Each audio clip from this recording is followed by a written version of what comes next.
শুনুন, তিনি বলেছেন তিন শ্রেণীর মানুষ জান্নাতে যাবেই। তার এক শ্রেণীর মানুষ হচ্ছে বেগানা নারীকে দেখে চক্ষু নিচু করে যে সে জান্নাতে যাবেই। তিন শ্রেণীর মানুষ জান্নাতে যাবেই। তার এক শ্রেণীর মানুষ হচ্ছে অপর নারীকে দেখে চক্ষু নিচু করে যে সে জান্নাতে যাবেই। রাসূল সাল্লাল্লাহু আলাইহি সাল্লাম বলেন, তোমরা বেগানা নারীকে দেখে চক্ষু নিচু করো, আমি জান্নাতে নিয়ে যাওয়ার জন্য জিম্মেদার।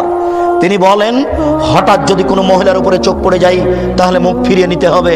তিনি বলেন, হঠাৎ যদি কোনো মহিলার উপরে চোখ পড়ে যায় তাহলে মুখ ফিরিয়ে নিতে হবে। বলো যুবক, তোমার মোবাইলের কি হবে? বলো যুবক, তোমাদের টিভির কি হবে?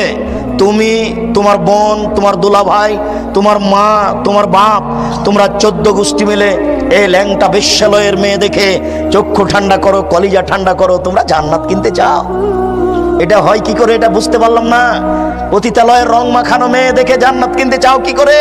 আলাইনানে তাজনিয়া জানা হুমান নাজরো, দুই চোখের জানা হচ্ছে চোখ দিয়ে দেখা। ওয়ালজনানে জানা হুল ইস্তেমাও, দুই কানের জানা হচ্ছে কান দিয়ে শোনা। ওয়াল ইয়াদ জানা হল বাতস, হাতের জানা হচ্ছে হাত দিয়ে ধরা। ওয়ার রিজল জানা হল মাসি, পায়ের জানা হচ্ছে পা দিয়ে চলা।